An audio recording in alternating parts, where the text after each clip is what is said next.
Good morning. This is the Political Playbook. This is Darren and my co host Wyatt.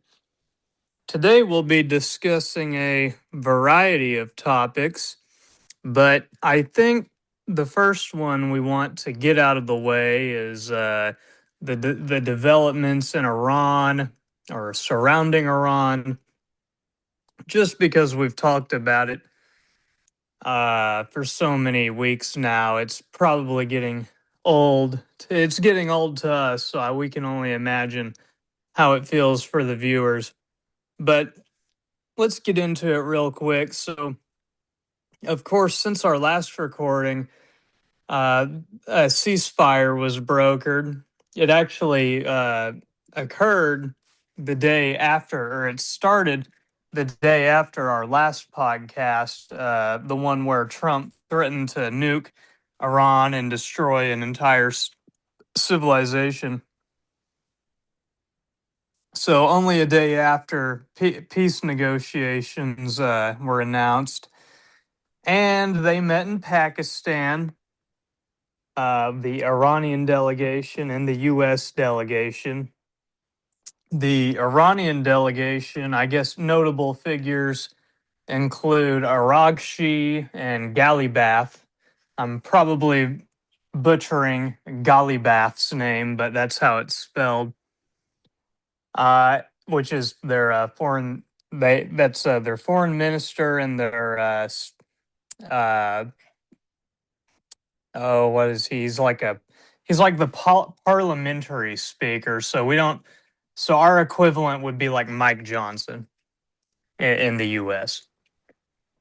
But anyways, so on the American side, we had Jared Kushner, of course, Go J.D. figure. Go Vance. figure, right?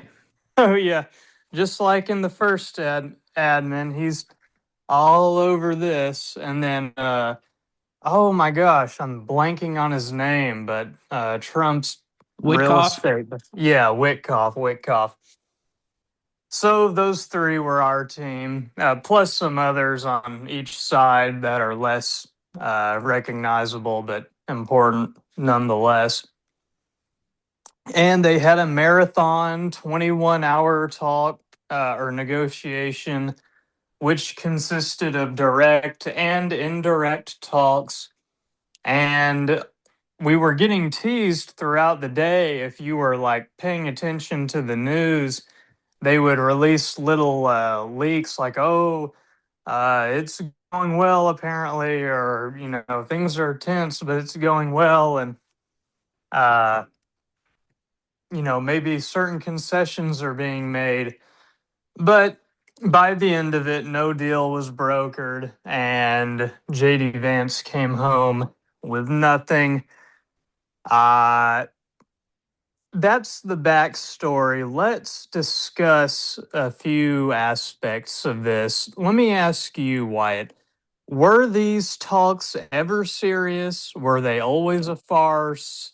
Uh, what say you? Well, I mean, from the Iranian perspective, I feel like they almost had to be, right? Because of legitimately civilization level threat that they were issued, right? So they had to be taking this seriously. And that is not an exaggeration. Like, Trump literally threatened to kill 90 million people over a tweet or a truth or whatever you want to call it. So I imagine they were taking it pretty seriously, but they had, red lines. For the United States, you can tell by who we sent, this was not a very serious set of negotiations, right? We sent a real estate guy, Trump's son-in-law, and JD Vance, I guess, who's the vice president, which is the most important one, I feel like. But like the other two, I mean, give me a break, right? So, and Yeah, they all skew pro-war from like the Israeli perspective. Like Jared Kushner and JD Vance, like they align very closely with this war in the sense that it furthers Israel's interest. But what were you saying? well, yeah, I mean, I concur. I mean, you take Kushner, which is his family has been close friends with Netanyahu for a long time, JD Vance, he puts on this facade like he's anti-war. He's not. He's always been pro-intervention when it comes to Iran. The only reason people think he's anti-war is because he, for some reason, is anti-Ukraine. Basically, I think he's, a crypto pro-Russian guy. Like he's not going to explicitly say it, but I think he's, you know, maybe not an asset, but he's pro-Russian for whatever reason, or to a degree. So I think that's all that is.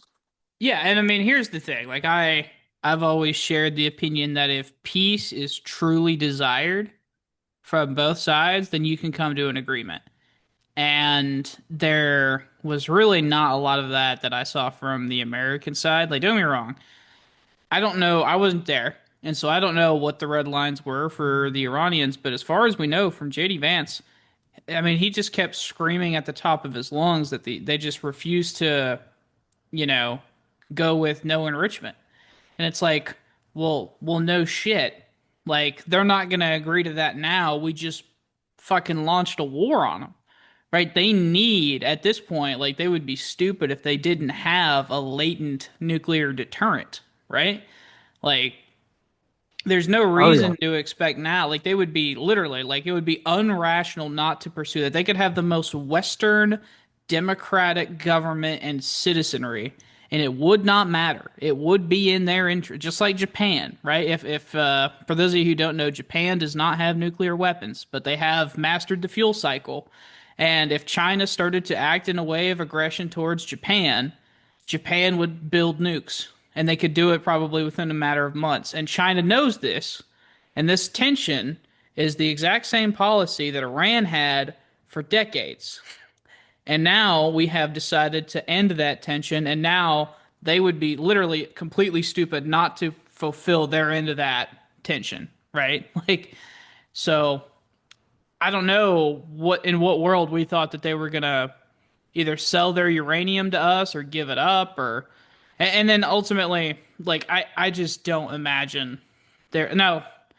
Did you see that Trump declared victory anyway? Did you see this at all? Oh well, he tends to do that. But what tweet are you reference, or maybe enlighten me? I suppose. Well, so he was asked by a reporter. I think he was somewhere on the White House lawn, and they were like, "Well, like, hey, like, how optimistic are you for these negotiations to like follow through?" And he was like, it doesn't matter because we've already won. Like we've already won the negotiations. We've won the war." And that's I was like, "What?" Like I don't know how truly desired peace was, from our perspective. Like I feel like and I feel like JD Vance and them are just opportunistically letting Trump be the fall guy for this, So because Yeah, he's too stupid. He's too stupid to know. Like, do you think Trump knows more than like the average university professor on this fucking issue? Like, I don't. yeah. I would doubt it. Especially any professor that focuses on history or Yeah, like or any such. Mearsheimer or something. Oh yeah. Well, certainly he knows less than Mearsheimer, but yeah, I think these talks were never serious, and it's evidenced by the fact that during the talks, near the end of them, but still during the talks, Trump and Rubio went to a UFC match. So, I mean, if they seriously thought a diplomatic breakthrough would be happening, I don't think they'd be at a UFC fight. I think they would be waiting by the phone with bated breath, being like, "Oh my gosh, our national nightmare is over. We struck a deal," but no, of course not. So, Yeah, they'd at least be in the situation room at Mar-a-Lago, right? Like if they truly hmm thought that it was just pending and we were just awaiting results. Now, listen, that's just, and I don't know the Iranians, so I don't know if they were acting in good faith either. But here's what I do know about this is in terms of power projection, and this just goes into like why this war was a total blunder. So before this, the only power projection that Iran had for decades was through their proxies, right? And they listen, I understand that those proxies are bad and that they've been a nuisance to the United States military and hurt like a lot of our soldiers, but from a strategic standpoint, they're very small scale, right? This is not global impact, right? Like this is very small scale stuff, but now currently they are exercising dominance over one of the most vital like sea highways on the planet, and they have the balls to do it. So like they would have never done this in the past, and we know that because they didn't, right? Not under Obama, not under Biden, right? They wouldn't have under Clinton, they wouldn't have under Kamala. I don't care what people say, but now they know that they can. And that basically changes the landscape of the world a little bit, right? Because now, pretty much until Iran wants to stop, they know that at any point they can put pressure on the economic scales of the planet. And that is a fucking problem, right? Like, that is scary stuff, man. Yeah, I mean, on some level, eventually this will resolve. But on some level, these asymmetric tactics, I think, will always kind of be present and will have to be something that's factored in or priced in when people think of, these shipping routes. I mean, just take the Houthis, which Trump dealt with in last year, 2025. We threw all kinds of ordnance at them, but they're so fast and mobile that they could still threaten shipping in the Red Sea, and there really was very little we could do about it. We eventually just gave up the whole. I mean, we just called a truce with them, and they stopped firing on ships, and we stopped firing at them because we were both like, it's not really worth it. But if they really wanted to, we couldn't really stop them. We tried killing them all, and we couldn't. So I think these, going forward, these asymmetric tactics are just always going to be a problem that we're going to have to factor in.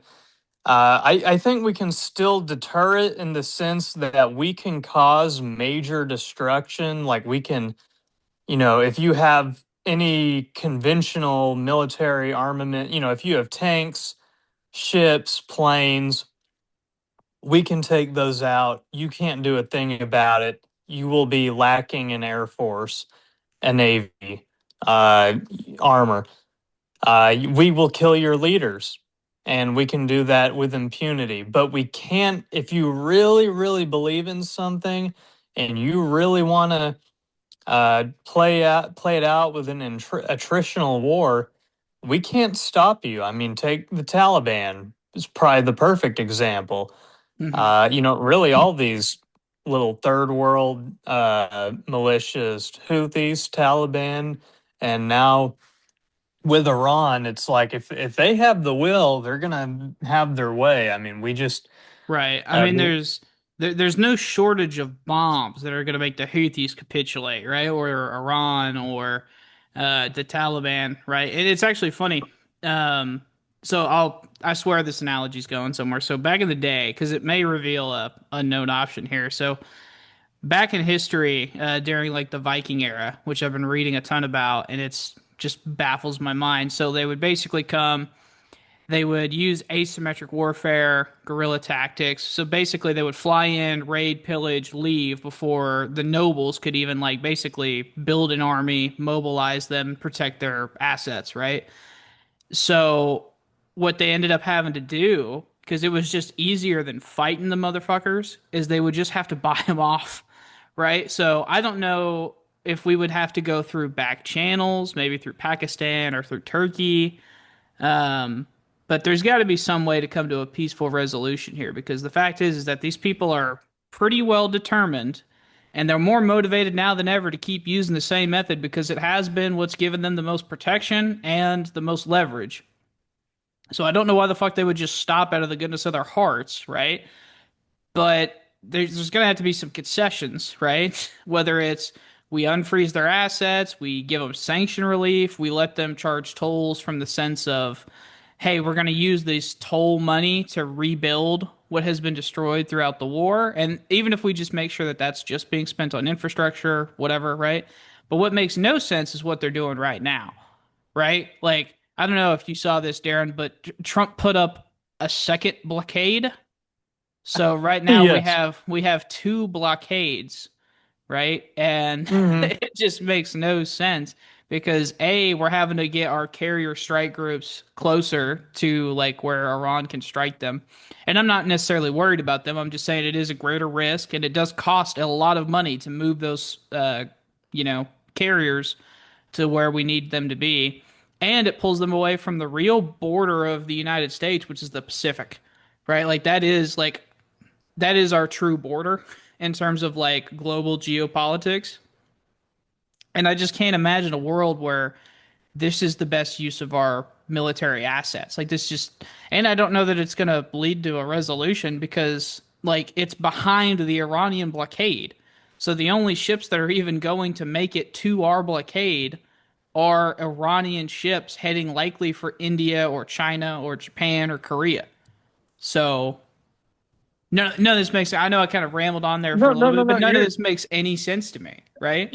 You're fine. I think okay, so yes, so for the viewers, the Iranians and people friendly with Iran have still been able to transit the Strait of Hormuz if they coordinate with Iran. However, even that amount of shipping has been greatly diminished, so not a ton of tankers have actually went through. That being said, Iran still will send some of their own tankers through. I believe Chinese flagged and maybe Indian flagged tankers have gotten to go through.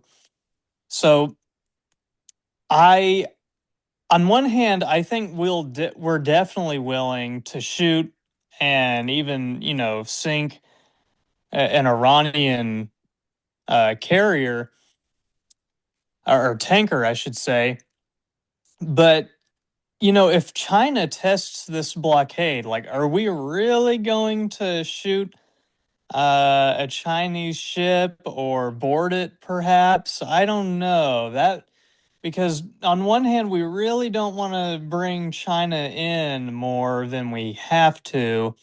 We do want to make it hurt for China, but we don't want them to feel like they need to respond militarily. So I think there's been mixed messaging from the admin. At one point, Trump said it would be all ships, and then it was later clarified to Iranian ships, I believe, like only Iranian flagged ships. So I don't know. I don't know. I mean, I think this is probably a good move, and obviously considering the other options. Uh, because it's like a better alternative than like taking Karg Island because this achieves roughly the same thing. But Well, just like I mean, don't get me wrong. One of the many problems with Carg Island was obviously like the threat that like our servicemen were going to face, like occupying the island. But the other part, right, that was economically like significantly worse is like you're only going to worsen the oil crisis, right? So like the global price of oil is only going to get worse if you do these, which I'm not saying we can't do that now. I'm just saying that like you're gonna have to sell to the American people that $5.50 gas is worth this, right? You know what I mean? So yeah, that's just a tough sell in my opinion. Like right before the midterms and right before the summer when gas prices naturally go up a little bit anyways, just because of increased demand. So I don't know. It seems like definitely a quagmire. I think we have reached that level of there are no more good options, right?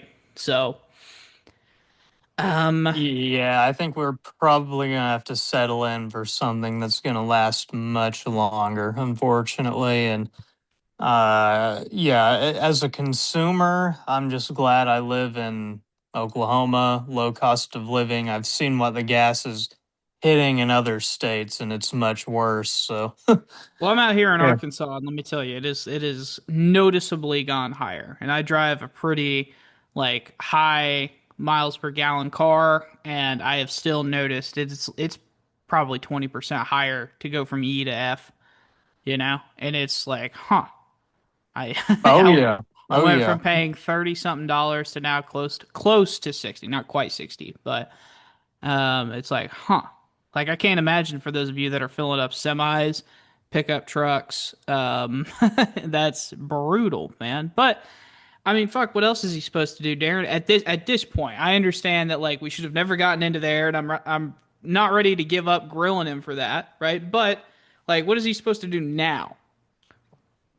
Yeah, Like, I mean, exactly, right? you're not wrong. I mean, at this point, he has to double down or find some creative way to gain some face saving leverage and then pull out. Uh, because even if let's say he was 25th amendmented, and he was removed from power. Well, even if somebody sane got in, so I don't know what JD Vance would do, but I would assume because at this point you're in it, like the only thing you can do is continue on this path and just try to gain more leverage against Iran through military action. So, because diplomacy isn't going to net anything good. So, obviously.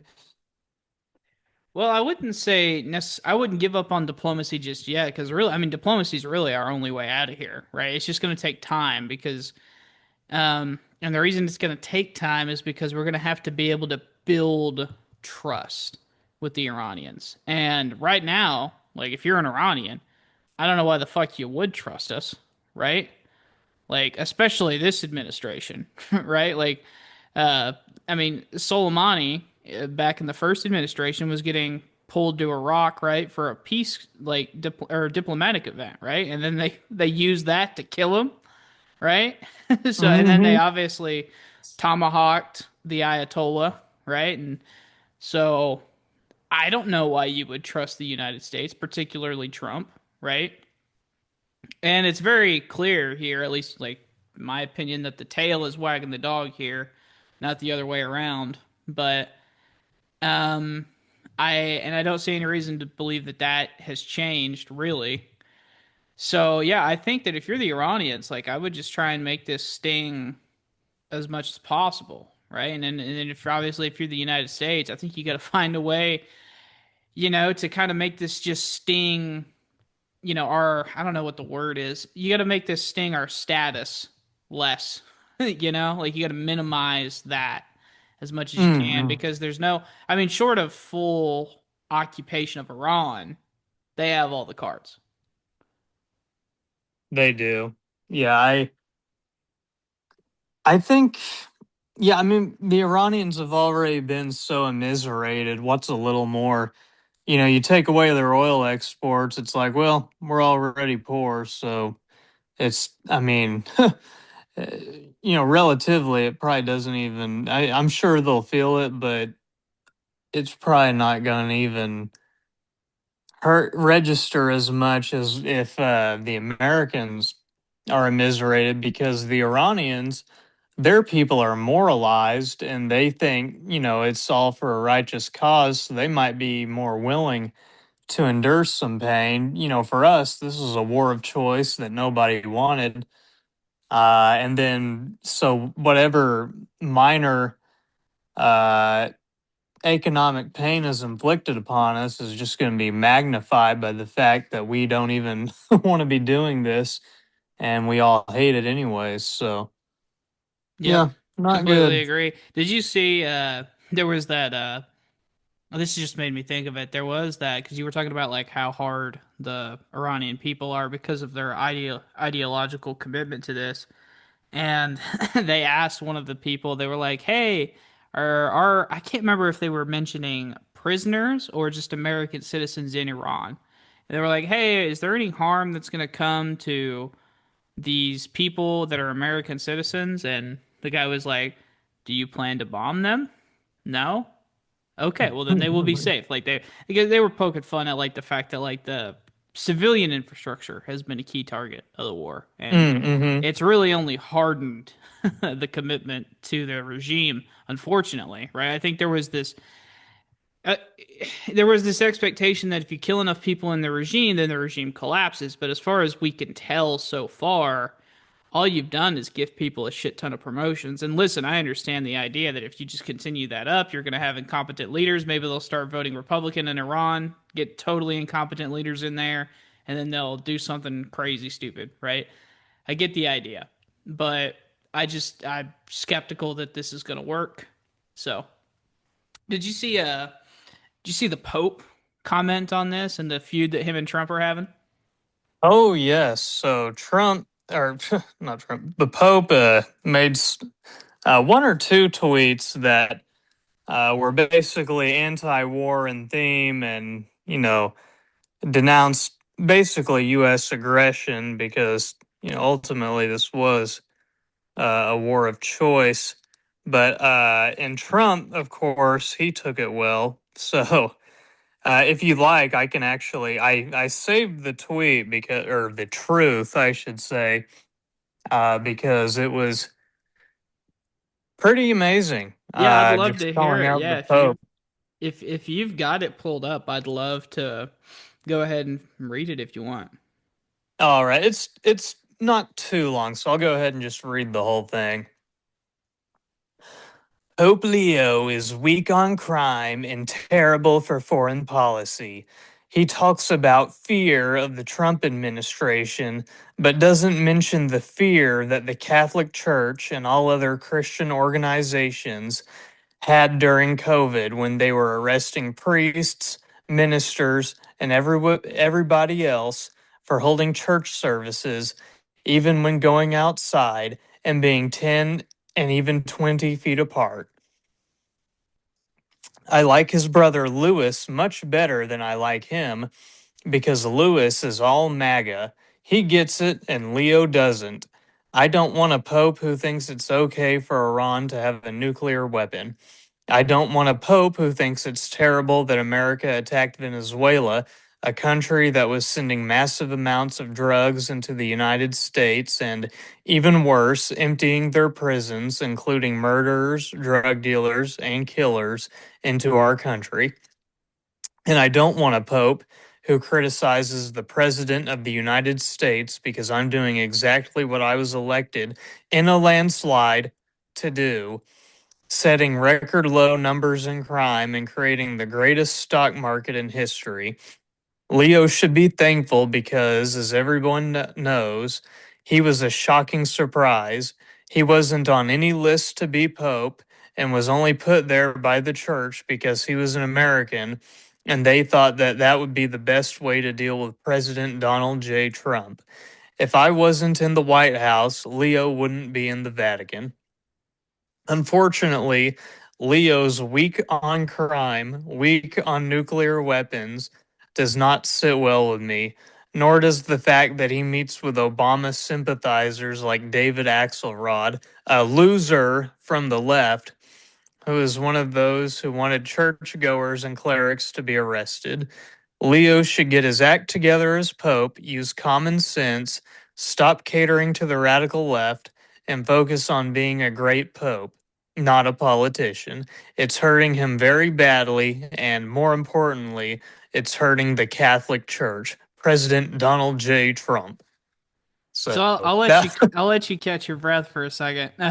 But thank you. I think it's just absolutely insane that he's going to go after the Pope for this. Like let's everyone just zoom out. Let's take a break. Let's look at the Pope. Okay, the Pope, right? Leo he's pro-life. He's pro-traditional marriage, right? Family values. He's against gender ideology, right?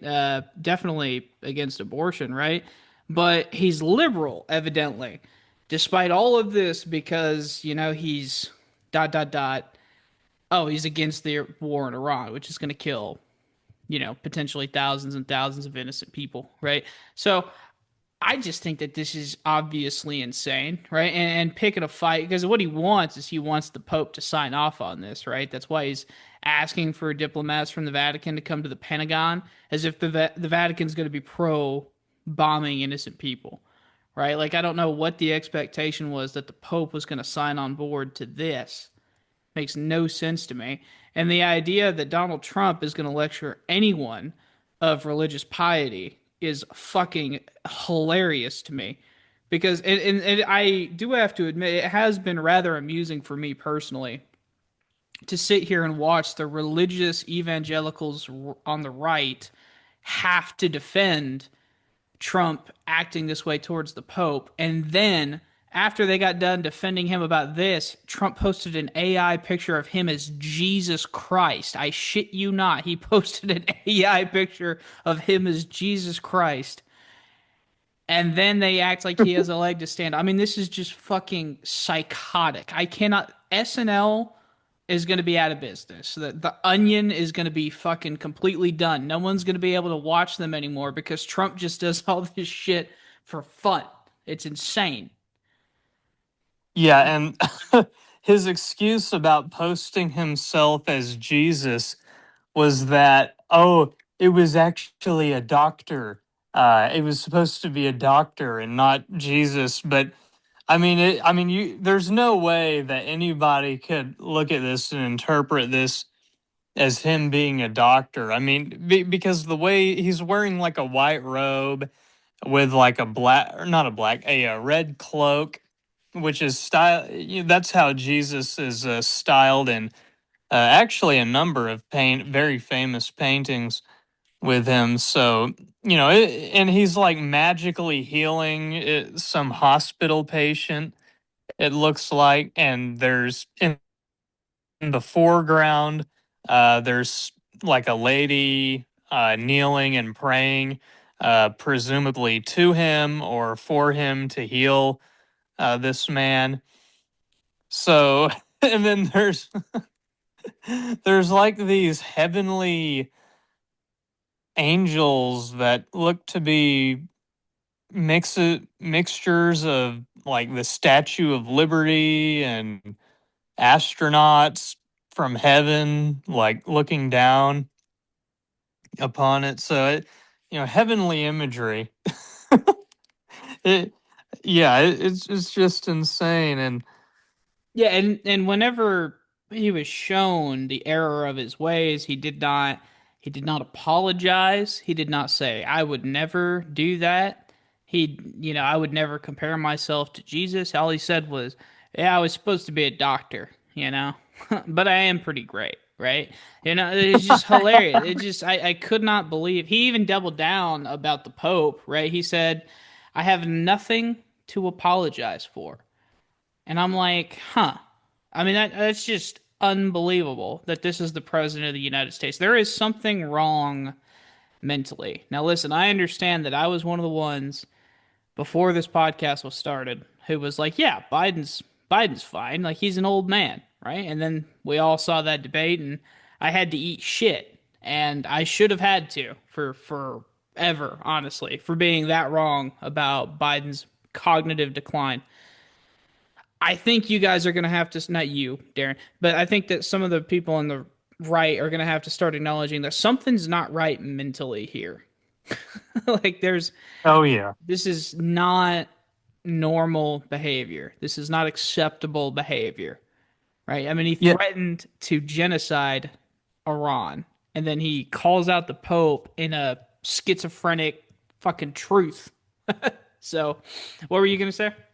Well, even when he threatened to nuke Iran, or implied that he would by ending an entire civilization, to me, there was a morbid rationale to that because I could say, okay, he's applying the madman theory, like Nixon, right? So he's just trying to make the Iranians think that he really might go all the way. Even if they don't quite believe it, maybe the risk is too high that he isn't joking, that they're not comfortable not doing talks. And you could argue that his threats did cause a minor diplomatic breakthrough when he, had the talks with JD Vance in Pakistan. So Look at it. maybe there You is a don't morbid buy rash. that, right? You don't buy that personal theory, do you? Oh, that it's like the madman theory? Yeah, because Like, the only this is just my perspective. The only way that one could come to that conclusion is if they were looking for a reason not to call him a schizophrenic madman. no, no, what I'm saying is that I can see how somebody can interpret that as this. Whereas this with Pope Leo is unambiguously like psychotic because there's no reason to go after the Pope. Because, even if you are one of these plan trusters, 4D, 5D chess believers, you could say, okay, yeah, madman theory, he did it to seem crazy. But no, I mean, you take a tweet like this with the Pope, it's like, why is he calling out the Pope? I mean, this just truly is psychotic. I wonder if the stress of the Iran war has just exacerbated his cognitive decline to a point that now he's just tweeting anything that comes to his head without even the little filter he had beforehand. Yeah, no, without a doubt. I mean, another thing that I thought that was really funny about this, and I can't help but laugh a little bit, is he said, the Pope should stay out of politics, right, and just stick to religion. Or I'm paraphrasing, but that's essentially what he said is, the Pope should stay out of politics, which is hilarious if you have followed right wing politics at any point ever. I mean, go look at CPAC. How many pastors did they bring up, right? How many like, pulpits are being like, a talking point like beacon for the Republican Party. For them to say that the Pope should stay silent on politics is just fucking hilarious for me to hear. And then he also said in that tweet, like, hey, what about during COVID whenever they were locking up fucking pastors? He was president. He was the guy. That was him. That was it. Yeah. Like but he's too psychotic. He's lost the plot, and it just baffles me. And listen, at least Pope Leo didn't buckle on this. Like he basically said, I mean, I have an exact quote from him. He said he has no fear of the Trump administration and he has no intention to debate Trump personally on this. And he reaffirmed the gospel message of peace and how there should be or there should be extreme care for the suffering of innocents during war. So, and he did say, not that it matters, but he did say that those are all stuff he considers to be not political, which is badass for the Pope to say, or the Pope to say. But I don't know. Are you on Team Pope? Obviously, have you met anyone that's on Team Trump in this one? Not personally. I mean, I conceptually I know they exist. I just Sure. don't. I just haven't met them or I haven't talked to anyone about it who has expressed this. Maybe I do know people who. I probably do know people that basically side with Trump on this one and think what he said was okay. In fact, I mean, I think the reason he'll get away with it is that so much of his base is evangelical Protestant, and they probably think Catholics are cultists, anyways. So, I mean, if you're from the South like we are, I mean, you you know exactly what I'm talking about. So, uh, I think if he was going to go after Christianity, the fact that he went after Catholicism probably is not going to hurt him with his base that much. There's a sizable portion of his base that are Catholics, but yeah, I mean most of it is evangelical Protestant. Yeah, I mean, listen, I am curious what like Michael Knowles or Matt Walsh have to say on this because I mean, attacking the Pope. I mean, I have seen some stuff online that's like, well, I'm Catholic and I side with Trump, and I'm like, that I can't even explain to you how fucking stupid you are. For like you read that, you typed it out, you've read it, and then you fucking hit tweet. You know, like I can't imagine how stupid that would be. Like if I don't know. It'd be like, I'm a Oklahoma Sooners fan and we're playing Texas, right? But I side with Texas. And it's like, well, then you're not a Sooner. You know what I mean? Like, it doesn't make any sense what the fuck you're saying. Um, but it's just unbelievable, this whole thing. But anyway, uh, Well, you mentioned Michael Knowles. I did see a tweet from him that I about this stuff about the picture of Trump as Jesus. And it was not a forceful condemnation. Here it is. It said, "I assume someone has already told him, but it behooves the president both spiritually and politically to delete the picture, no matter the intent." And that was his statement. So he didn't seem all too offended. You can tell perhaps it bothered him, but well, uh, what doesn't make any sense to me is like if that is the most stern he can be on this issue, right? Could you imagine a world where Pope Leo or Francis back in his day even if they took a similar like level of softness towards let's just say the pro-life position, which as we all know is Catholic doctrine, like they are a very pro-life structure. And if they would have taken a soft approach like that, the fucking hardcore radical Catholics would have flipped the fuck out, right? Or at oh least been yeah. like, or at the very least would have been like, I wish he would have been more stern on this. Like, this is unbelievable. But they more than likely would have freaked the fuck out. I kind of had the same reaction here. Like, you're a Catholic. That is like the basis of your identity, right? It's not a conservative. It's not an American. Like, you are a Catholic. And as somebody who's becoming Catholic, like I could tell you, like this is fucking ridiculous. You're going to go after a guy for saying this? That is insane. Even from a political standpoint, it's insane. Let alone the fact that he's a fucking religious leader. I mean, Oh, makes any sense. But do you have anything else on this one before we move on to something else? oh no, that's all I really had to say on the matter. Let's talk about Eric Swalwell briefly. Oh So, God. Okay. yeah, so Eric Swalwell, a Democratic rep from California, is that right? California, I believe he's from Right. California. Yep. And he's running for, Uh, or what he was running for governor. oh yeah, that's right, that's right, and that's the timing of it is conspicuous because yeah, he's running for governor, and among all the many Democrats in the race, apparently he was like the front runner. And lo and behold, this woman comes out and says many years ago, Eric Swalwell took advantage of me while I was inebriated, and I remember saying no and pushing him off of me, but he went for it anyways.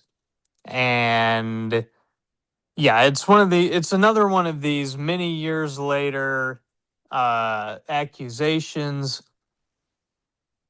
There seems to be some merit to this one, as it is uh medical, I guess, in the medical record that she did get tested for STDs around the time of her alleged rape. So, that's something. Uh I personally, whenever these like I don't know what you would call it, post hoc, or whenever these belated rape accusations come out, I always give a lot of charity and a lot of grace to the accused. So whether that be Bill Cosby or Kevin Spacey or really any of these guys, I mean, there's like a million of them at this point. I'm not quick to believe the accuser's side of things. Sometimes I think it's credible, like with Bill Cosby. I think that he probably did something. Kevin Spacey, I don't know if I'm fully convinced. With Eric's, or who is that governor? The governor of And Cuomo. Oh wait, no, Mr. he was. Italian. Yeah. No, Yeah, you're yeah. right. No, it's him. That's him.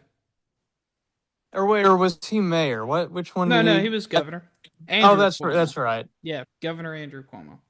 Okay, He yeah, was running for mayor after he resigned from his governorship against that's Mamdani. right. Yeah, but he That's lost right. that too, obviously. Yeah, and I felt that the accusations levied against him were just silly and beyond silly. But all that being said, Eric's. Oh, can you hear me? Yeah, I can hear you now. Go ahead. Oh, okay. My mic did something weird. My bad. Eric Swalwell, I'm giving him the benefit of the doubt. Now, I don't know if you just saw it, but just a few hours ago, he resigned from the House. Mhm. So, yeah, not only did he pull out of the governor's race, he also, he's resigning his post. So, uh, I don't know. What do you think? Is that a sign? Do you think that's perhaps a sign of guilt, or perhaps, No, I'm sure no, not his. necessarily, and I'll tell you. I'll tell you why. So each party on stuff like this, whenever it comes to scandals, and I learned a lot about this actually from a podcast Chris Cuomo had. So the brother, obviously, of Andrew Cuomo. So in the Democratic Party, there are rules about candidates, and one of the rules in terms of stuff like this is that an allegation is enough, right? So it is enough to have an allegation come out against you of sexual assault, and that's enough. So I think, he knew that if he stayed in the race, he was going to have to fight this the entire step of the way. And I don't know if you saw, but there's already been leaked footage of him drunk, kissing some woman that is not his wife in a hotel room. It looked like a little bit unconsensually. I don't know, but it there's no amount of winning this. There is no overcoming this allegation in the Democratic Party. You can win this in the Republican Party. They have their own set of rules, right? They're Yeah. so which they're a little bit more clear on like hiding their rules, but obviously like the Cuomo's, what the fuck do they have to lose? So they were more than willing to share this. But like in terms of like, do I default believe the woman? I'm saying I believe the women in the sense that like we have to take the allegation seriously. We have to investigate it. Obviously, if there's no like tangible proof, then it's like, well, what can we really do? But I acknowledge the weaponization of that strategy, right? Like you can plant stuff. I mean, if you want to be real cynical, right? Like the people could plant abuse stories. Like that was the big thing with oh, what was it, Kavanaugh, right? Is they thought that this was like Yeah, all Christine planted. Blasey Ford, Yeah, which I think even whenever that was happening, I think the American public were like bullshit. Like they did not believe that case one bit whenever they put her under oath. And anyway, sorry, not to dodge No, your I'm question in again. full agreement. I think a lot of times, I mean, you just have to look at the timing. The timing is so conspicuous, whether with Kavanaugh or oh, what's the I'm blanking on his name too. The male Supreme Court justice. Clarence Thomas? Yeah, yeah, he had a similar thing happen Right. to him. Uh, oh yeah, the high tech lynching, as he called it. And then there was, and then here it is with Swalwell, and it's happened to so many guys. I mean, this guy is set to, he's a front runner in this governor's race. It's like, okay, I think if this guy was just some normal, average guy working at Kmart, I don't think these accusations would have been brought up. To be honest, I'm very cynical about the entire thing. I don't want to say I take the full opposite stance where maybe the perhaps the woke might say always believe women. I'm not gonna say I'm going to go as far to say never believe women, but I've seen enough of these where I'm to the point where I'm like, okay, we're going to investigate it, but I'm leaning towards thinking that you're lying, especially if you're bringing it up many years later. Well, here's If you go ahead. Sorry, go ahead and finish. Oh yeah, one last thing. If you're bringing it up and you're saying he raped me a week ago, a few days ago, okay, I will take your claim incredibly seriously and I will lean towards the idea that he actually did something. If you're bringing it up a decade later, I'm sorry, you've lost a lot of credibility with me. And yeah.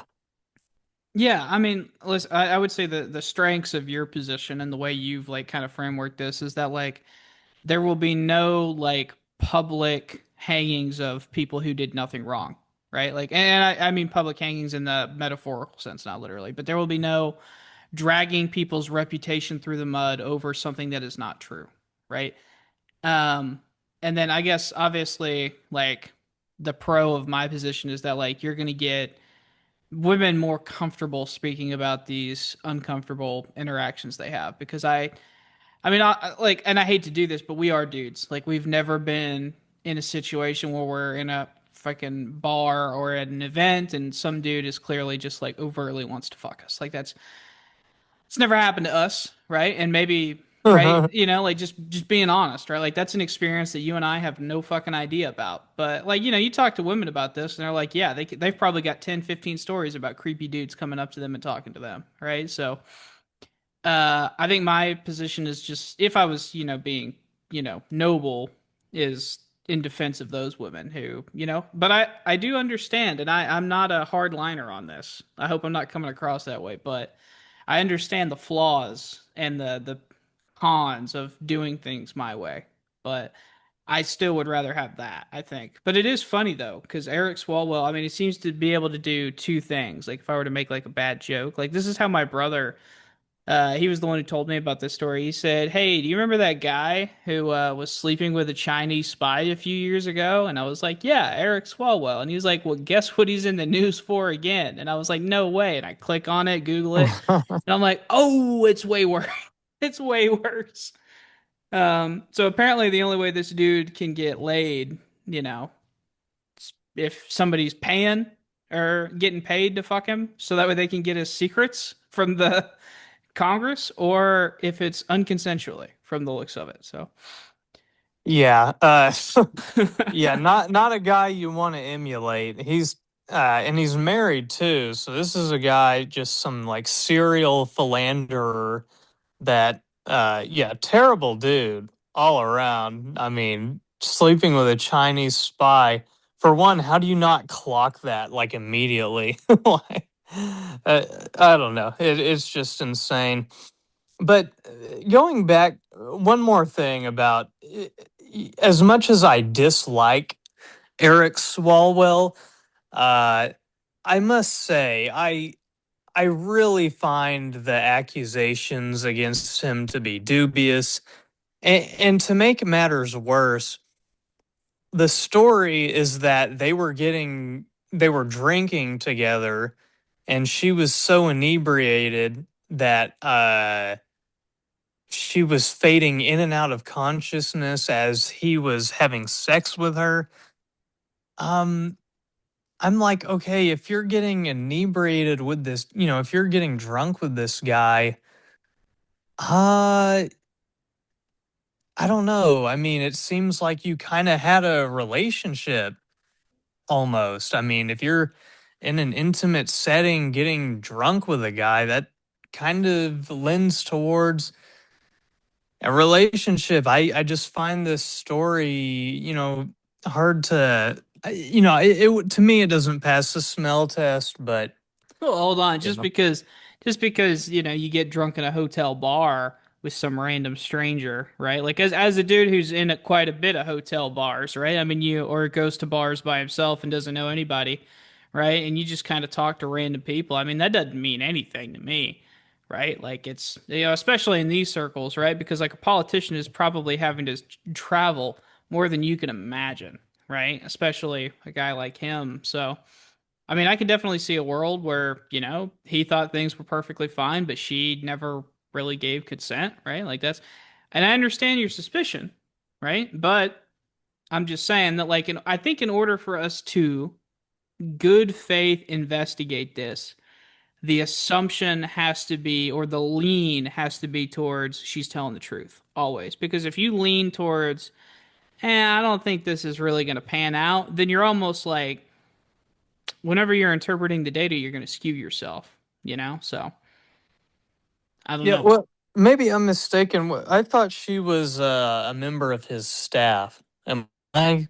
Am I? No, no, that's right. Well, multiple women have come forward. So, um, Oh, okay. So I might be also mixing two stories because I just Googled this and apparently it's like four women now. So well, that so I usually guess it's happens too, more. doesn't it? Right? Like, isn't that part of the deal with these cases? Like, I think, and I could be wrong on this because it was so long ago, but even Kavanaugh, like, there was the one big lady, right? And then a couple other people came forward, right? And said that they were uncomfortable or something or another.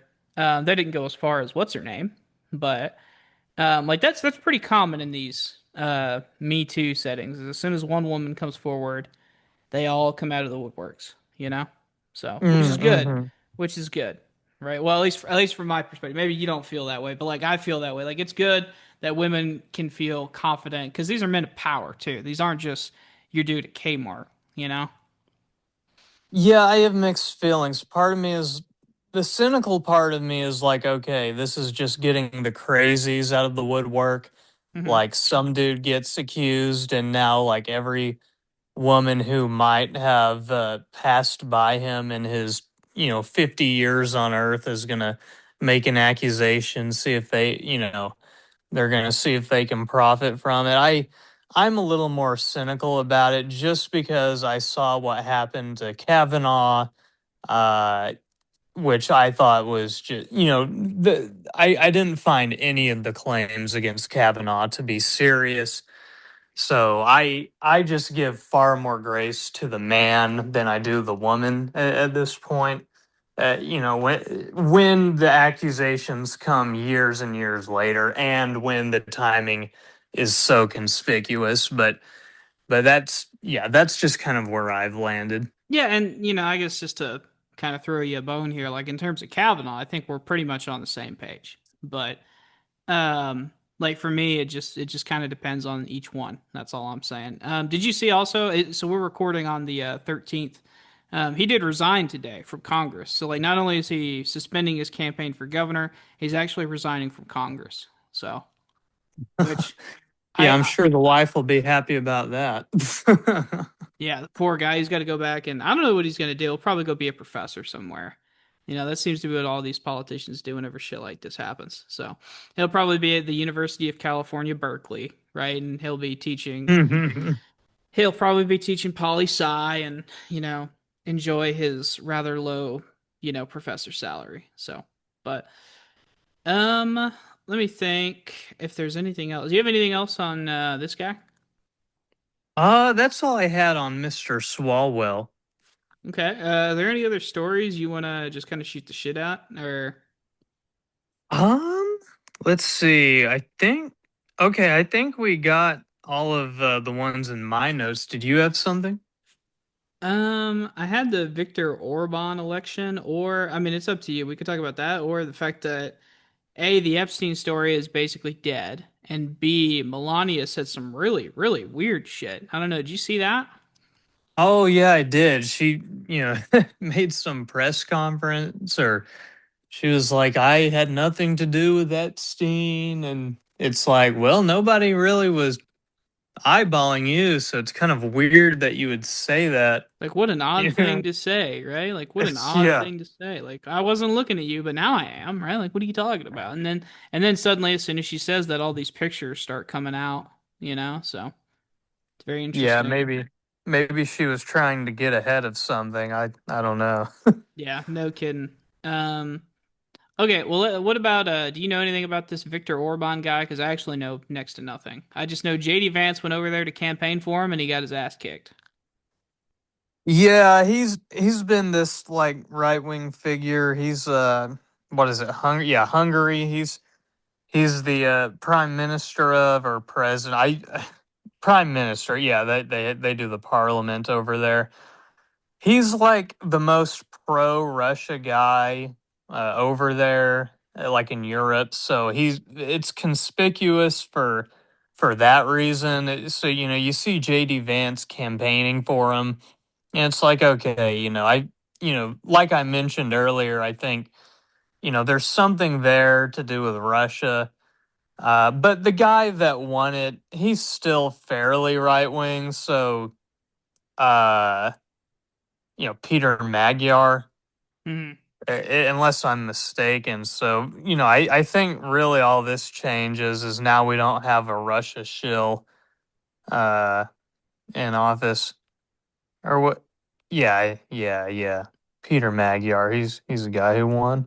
Yeah, well, I just thought it was really funny not to go back to the Pope, right? But I saw because I was looking at Michael Knowles' feed trying to figure out what he said about this whole Pope thing, and all I could find was that he mentioned something about like, now the West is gonna fall or something because this was their last defender, and it's in reference to Viktor Orban.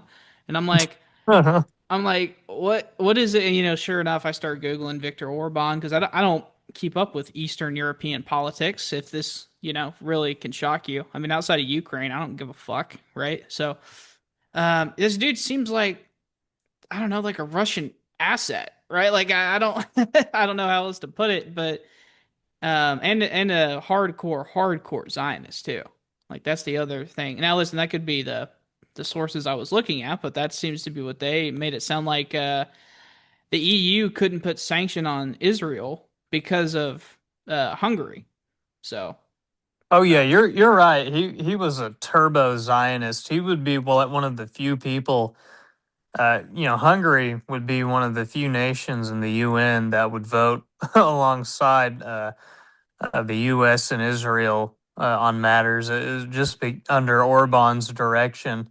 So, I maybe the backlash against him is just like this growing distaste with anything associated with Israel. The guy who won is still right wing, and he's just doesn't have all these poor, pro Russia, pro Israel qualities about him that everybody kind of detests. So, yeah, honestly, this was, if I was a Hungarian, I probably would have voted for the Magyar guy as well. So, I think this is a good development. oh, there's no telling who I would have voted for. I just thought it was really interesting that everyone on the right. I mean, I haven't seen too many left wingers in America be like, "Oh my god, this is great," but everyone on the right is losing their fucking minds, and I'm just like, well, why? It makes no Yeah. sense to me. But Yeah, so to me, if you see like a right winger in America freaking out about it, you might examine if they've said anything pro Russia in the past, because I would imagine that that's the link that binds them all. It's very odd, so I don't know if it's maybe another tenant media type thing, or maybe they're just silly and they're pro Russian because of that. But yeah, there's something kind of conspicuous about yeah. it. Well, I'll tell you what. Last thing I just thought of one. What do you think of Trump? And this is circling all the way back to Iran. So sorry I didn't think of it then. But what do you think of Trump calling out Tucker, Candace, Megyn Kelly? I think that was it. Oh, and Oh, he Alex called out Jones. Alex Jones. Yeah, yeah. Yeah, but not Nick Fuentes. Nick Fuentes is actually really funny. Did you know to this day he's never been condemned by Donald Trump? To this day. Well, isn't it amazing that if you're one of the people who will constantly fillet Donald Trump and will act as if he can never do any wrong and will never levy a serious criticism against Donald Trump will eventually betray those people and, excoriate them. But if you're somebody like Ben Shapiro, who used to be a never Trumper, or Mark Levin, you're going to be part of the coalition eventually, as they are right now. And Nick Fuentes, he excoriates Trump regularly on his show, but Trump can't bring himself to return the sentiments. So I think it just goes to show that with Trump, if you hate him, he's going to hate you less, and if you're subservient to him, he's going to hate you more. So it's all very inverted, but that seems to be the trend with Trump. Yeah, and I don't understand where this need comes from. And, I think it might be proximity to power because it's the only thing that I can think of that I can't rationalize. Because like I've never experienced that proximity that Tucker has or Megyn Kelly or Candace has, where they could literally just call the president, right?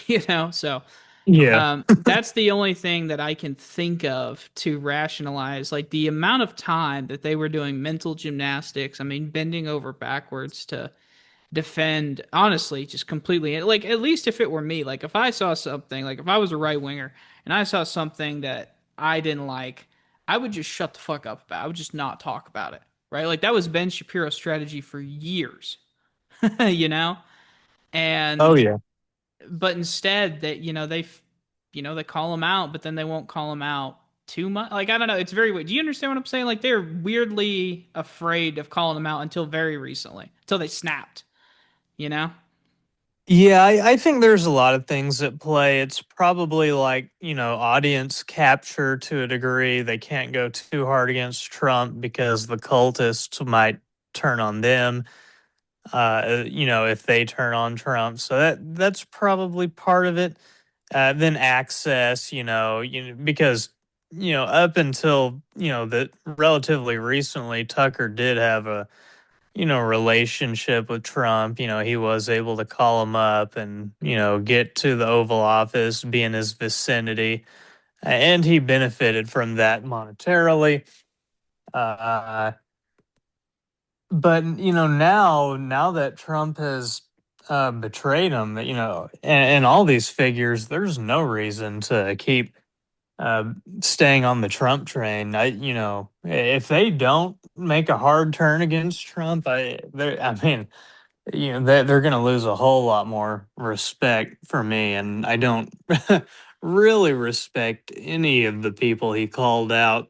I think of all of them, I probably like Alex Jones the most. So